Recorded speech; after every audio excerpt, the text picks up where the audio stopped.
A government shutdown, the possibility is not only real, but could be just days away. Now, Republicans are insisting that any short-term agreement on the budget includes spending cuts. Democrats are standing strong for no reductions whatsoever. So could Washington really close its doors on March 4th? Now, neither side is showing any signs of wanting to compromise or back down, especially the new Tea Party-backed freshman class. After all, the whole reason that they went to Washington in the first place was to do just that, cut spending. And joining me now is one of those GOP freshmen who is determined to take our government back, and that's Kentucky Senator Rand Paul. His brand new book, The Tea Party Goes to Washington, is on sale now.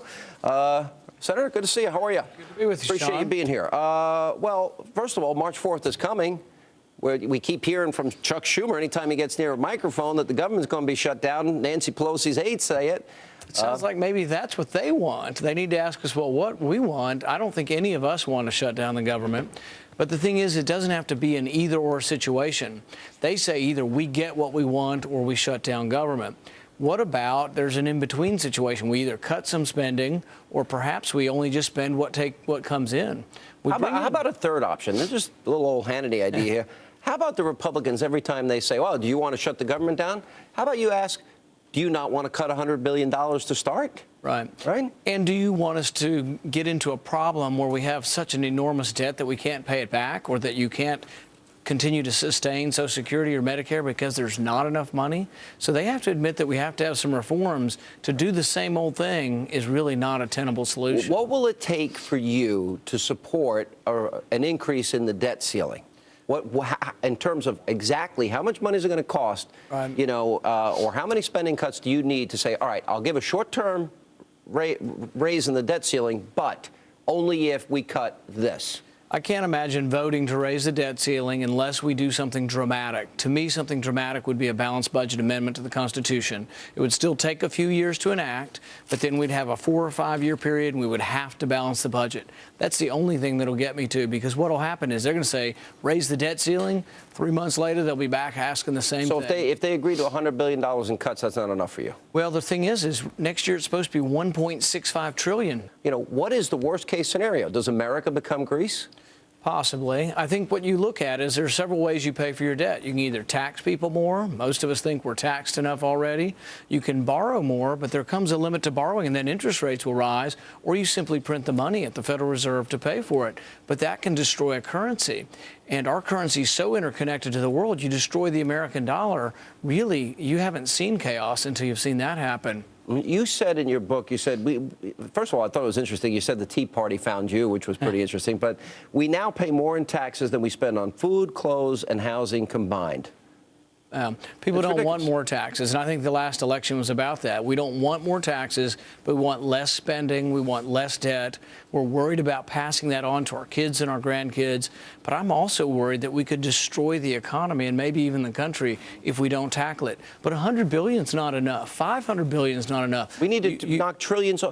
Here's what I love what Bob McDonnell did in Virginia. He went back to 2006 spending levels. Right. Now, Obama wants to stay at 2010 levels. The Republicans in the House want to go to 2008 levels. What would be so bad about going back to 2005 or 6 and saying, all right, that's our budget, deal with it? You could, and that's one way of looking at it. Interestingly, if you go to Bill Clinton's last budget and you do cost of living increases from then, inflationary increases, it's still balanced. It would be balanced. Yeah, we've gone up just dramatically. The thing is we went up from 2008 to 2010 25%. Yeah. In 1 2-year cycle, up 25%.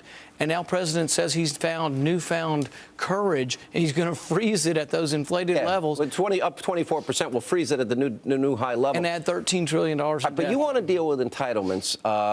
And this is, we're always told, the third rail. You talk about this, talk about means testing, you talk about raising the retirement age, and people get angry.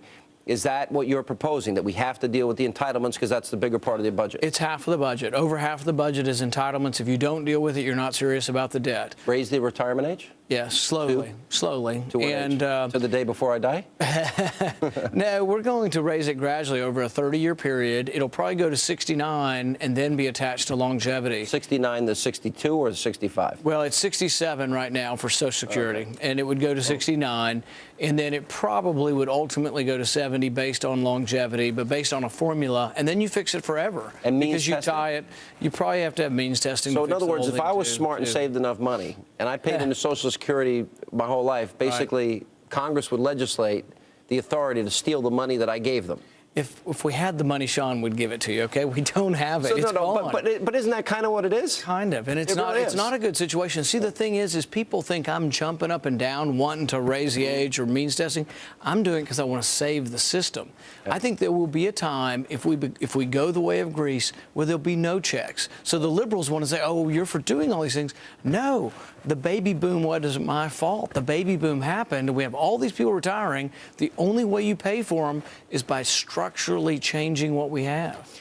My question to you is, do you think the Republican Party shares your strong conservative values, or are you going to have to pull a lot of them along? Yes and yes to both of those. The thing is when I sit in the Republican conference at lunch and we talk about policy, I find I'm nearly unanimous that we're for a balanced budget amendment, we're for small, limited government. But then there are tough choices. You saw when the continuing resolution went to the floor in the House, there were a lot of amendments to cut 10 million, 20 million, 50 million, small amounts. And a lot of Republicans deserted us. You know, they voted with the Democrats. And if you can't cut 10, 20, 50, or 100 million, you can't balance the budget ever. You can't cut it. If you don't deal with serious money. Look, I support what you're doing, and even though you're probably proposing a bill to steal all the money I paid my entire adult life into Social Security, I think it's going to have to happen. As a matter of fact, I don't count on it. I don't think it's going to be there for me, and I don't think it's going to be there for my kids, and I hope they get to opt out. All right, Senator, we're counting on you. Honestly, we need people to understand the gravity of this situation, and we wish you all the best. Thanks for being with us, and the book is terrific. Thanks. Thank you. And coming up next, gas prices climb amidst the ongoing bloody crackdown in Libya. But once again, President Obama says he's not concerned. Does this White House have any strategy at all? When we come back, Lieutenant Colonel Oliver North is here with reaction. That and much more coming up next.